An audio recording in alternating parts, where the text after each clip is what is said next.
Hey! Over 95% of you watching my videos aren't subscribed to my channel. If you like my content and want to see more of it, consider hitting that subscribe button. It's free, and it helps my channel grow, and if the channel grows enough, I'll be able to make more awesome content for you to watch. And now, on to the video.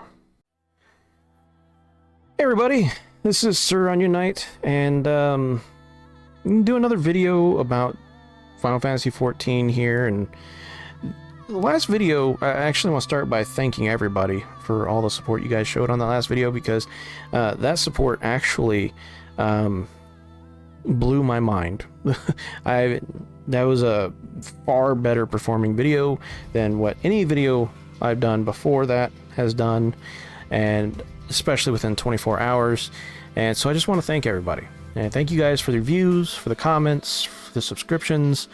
Thank you guys for coming over and following me on Twitch. I saw a few folks come over and follow me on Twitch. Some folks even came over and followed me on Twitter. Like, I've had so much support from you guys, and I appreciate it. This video, I kind of wanted to shift gears a little bit. The last video was a little bit on the negative side.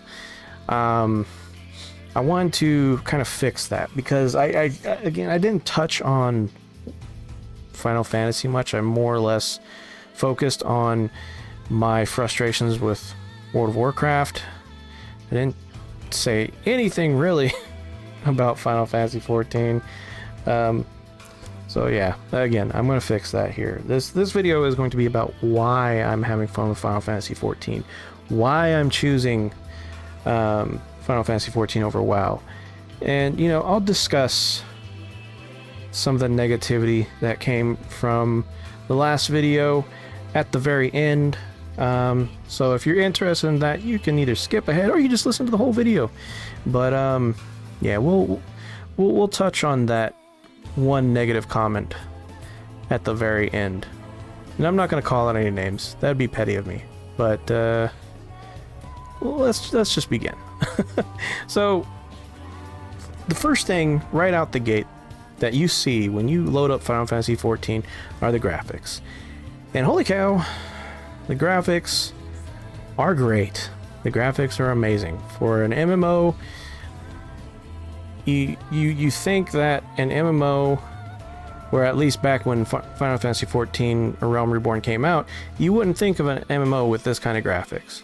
And it's more common these days, but just the general style and aesthetic that Final Fantasy XIV has compared to other games, it's very top-notch.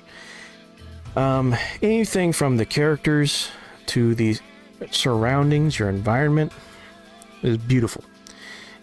Got great, textures. Normal maps are spot on. You got your characters even become wet when it's raining. That's not something that many games try to do because of performance, and Final Fantasy does it. It's great. But then you've also got your environment. Like, I know I said that already, but like, if you look off in the distance, you'll see like towers and giant machines and giant crystals just coming out of the ground and everything, forming mountains of crystal and everything like that. And it looks amazing. And it's not just stuff that you see off in the distance that you can't get to. A lot of that stuff you can actually go right up to. Walk right up to the base of it, look up and be like, man, this is massive. And it just looks amazing. So the graphics, top notch. My only point of critique for the graphics, because obviously I've got to give some critique here. I just wish there was more sliders and options for the graphics settings. A little bit more control over the graphics settings, so that way people like me that stream but may not have a powerful graphics card, because chip shortage and money, kind of two things that kind of a big issue right now. It'd be nice if we had more options so we can adjust things like that. Maybe bring more people into the game who have like a lower performing computer that may want to try it but not be able to play it because they don't have some mid-tier computer. Maybe they got some HP laptop that they got from a rent-to-own place or something like that. you know. More graphic settings for PC users is always nice. And, you know, I understand also not trying to cater toward lower end, lower common denominator or whatever situations, but it would be nice to have some more options. Next up, character creation. Character creation is deep, very deep, and surpassed WoW for years since it first released. And even with WoW's recent additions to character customization, it still surpasses them. Not only is character creation surpass them, I mean, you got height adjustments, bust adjustments, hip adjustments, ear adjustments, tail adjustments. I mean, you can use a slider to fine-tune everything when it comes to your height and all that stuff.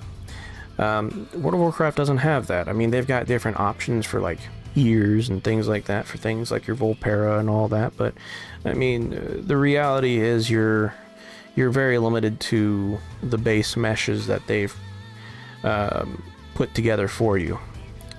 And Final Fantasy allows you to adjust most of that. And then, of course, the customization options for your Glamour system, which, for World of Warcraft player, if you don't know, Glamour is transmog. So, with the customization of the gear, you can even dye your armor. That is something people have been asking for in World of Warcraft for years, and they still haven't added it. Just like they never added the dance studio that everybody asked for back in the day. This is just one of those things that is behind in times in World of Warcraft. Final Fantasy has it. There's been games before Final Fantasy that had it. I don't see any reason why WoW wouldn't have it, but Final Fantasy has it. Now, one thing that WoW does have that beats out Final Fantasy, though, is the ability to change the gender of your character simply by visiting the barbershop. In Final Fantasy XIV, you have an esthetician. You can change your other options, but I don't believe you can change your gender. I believe you still have to use a Fantasia for it. It'd be nice to have that option in Final Fantasy XIV without the use of Fantasia. Of course, the ability to have a lower cost subscription to the game at the cost of only being able to have one character per realm, you can make up that difference by tossing a few coins to get you a Fantasia, and you get 2 for free. So, you know, if at some point you're still stashing one of your Fantasias that you got from completing the quest lines and stuff like that, you can use it at some point, but it would still be nice to have an option without having to spend any cash. Another thing that I really like about it is the story is told in the game.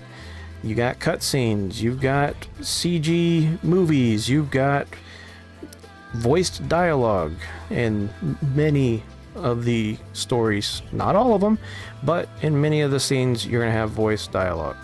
And so you don't have to go out and buy a book, just so that way you can read up about the story that happened between expansions. From the point that you start in A Realm Reborn to the very end, right before Endwalker comes out this November, you have story being told to you from point A to B, and it's all one cohesive story.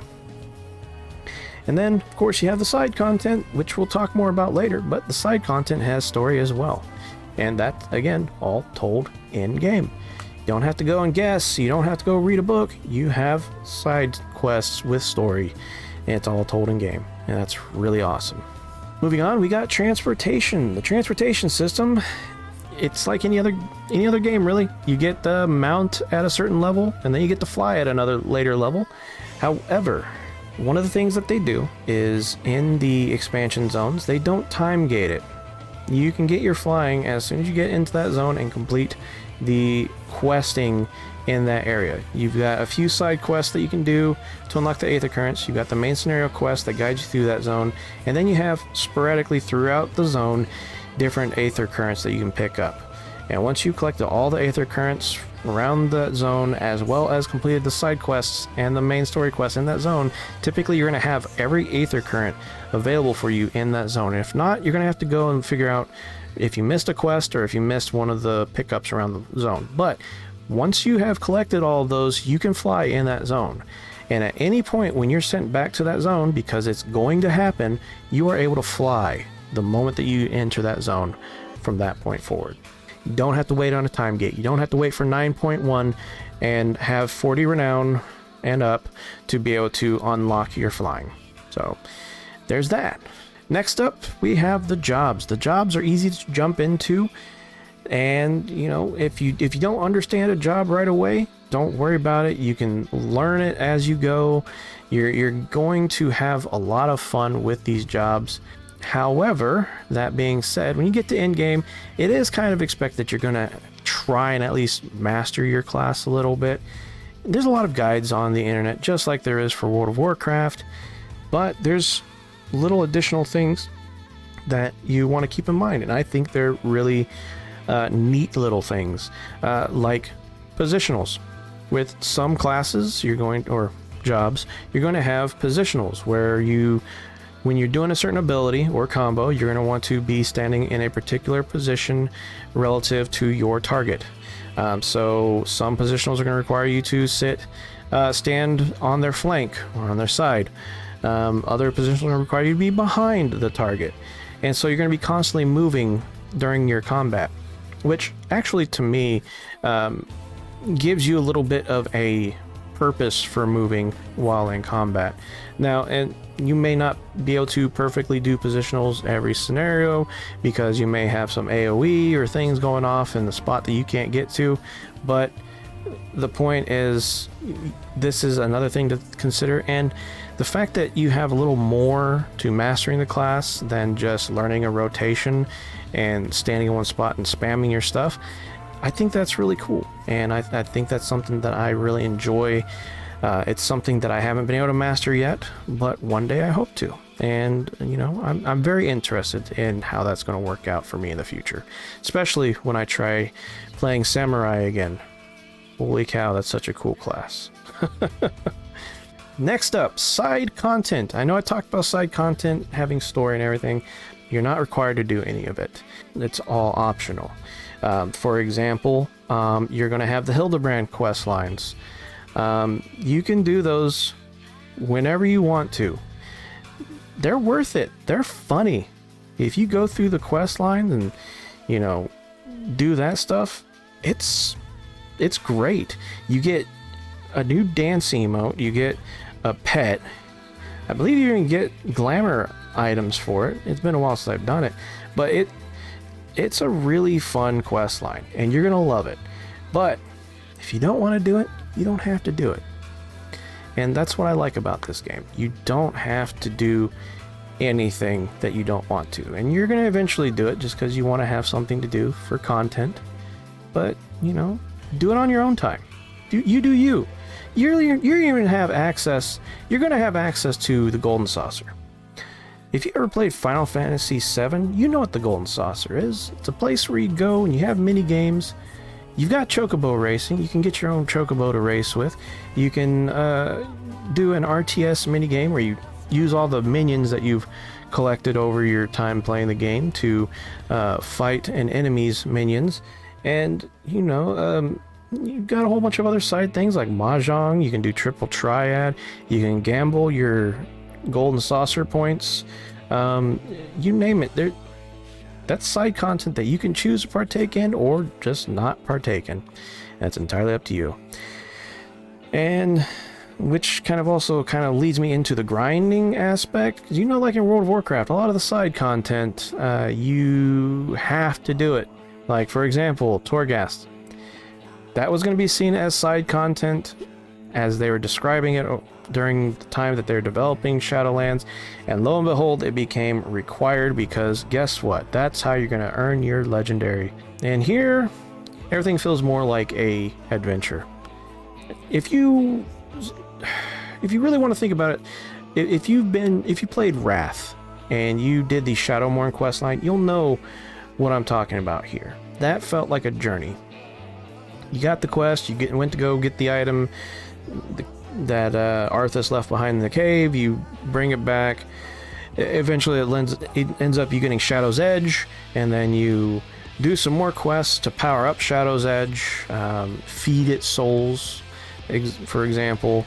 You kind of get the same thing with the relic quests in Final Fantasy XIV.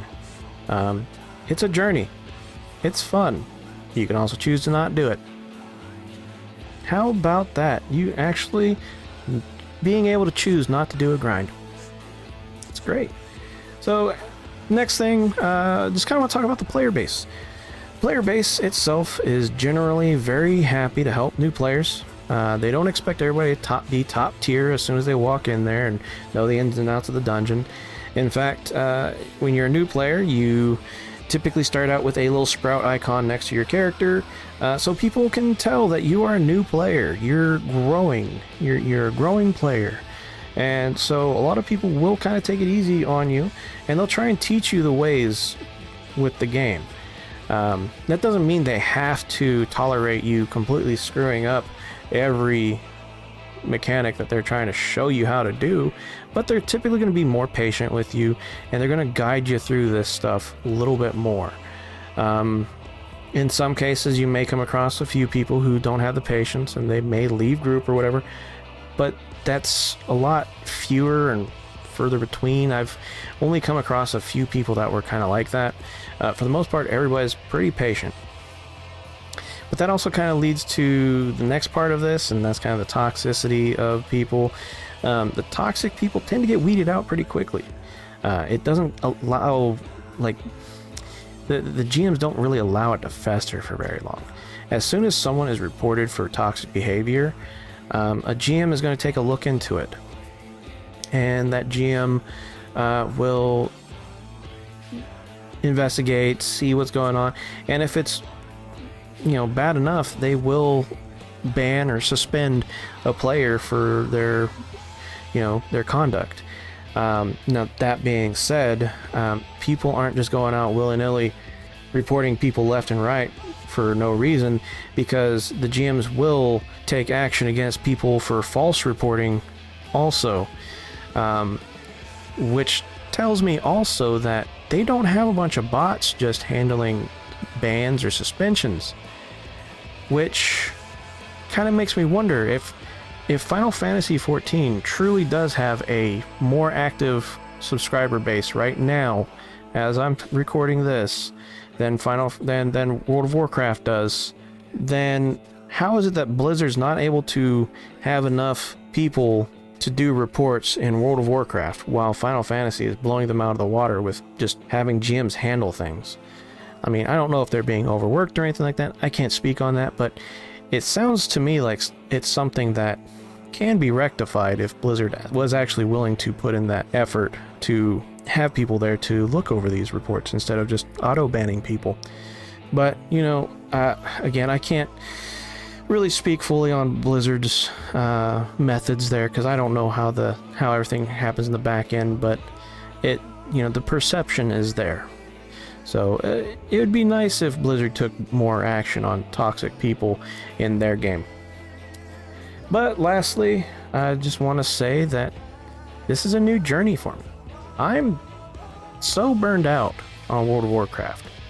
I have played the same game for 14, 15 years now at this point, just like a lot of you have.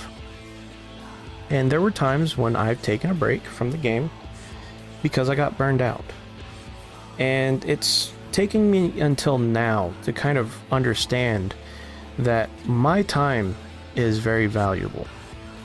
We only have a finite amount of time on this planet, and we only have a finite amount of free time available to us. So when you look into the fact that you have this finite resource of time available to you, you start to realize that you don't have to do something that's not fun to you. If you're not having fun playing a game, don't play it. And that's how I'm looking at it. I'm not having fun playing World of Warcraft. It's not because I can't compete at the top level. It's not because I don't want to put in the time to be able to compete at the top level. It's not because I can't make friends or don't have a guild. I've got friends, I've got a guild. And it's not because Final Fantasy XIV is going to hold my hand and allow me to play casual without having to find a guild or find friends. In fact, I've got a free company. I've got an amazing free company. What I have is a situation where I'm burned out and I'm no longer having fun with World of Warcraft. And I've found a game that I'm having fun with. I've found a new journey, someplace that I haven't explored. I've found a new journey that I haven't been on yet. I've found new experiences that I've never done before. And I may not want to play Final Fantasy XIV after I get to max level.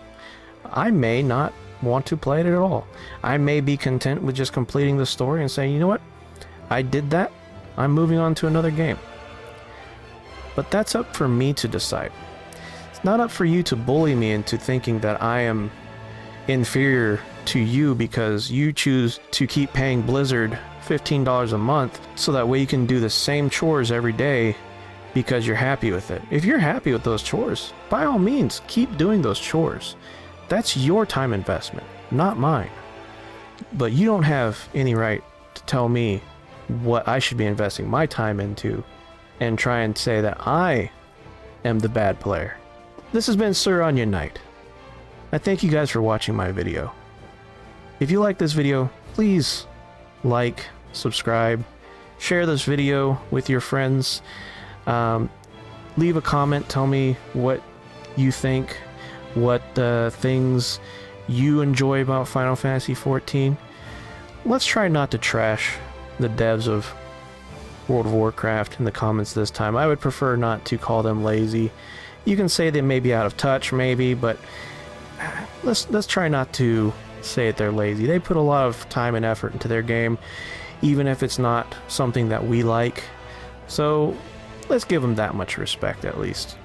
Anyway, I'll see you guys in the next video. Thank you guys for watching.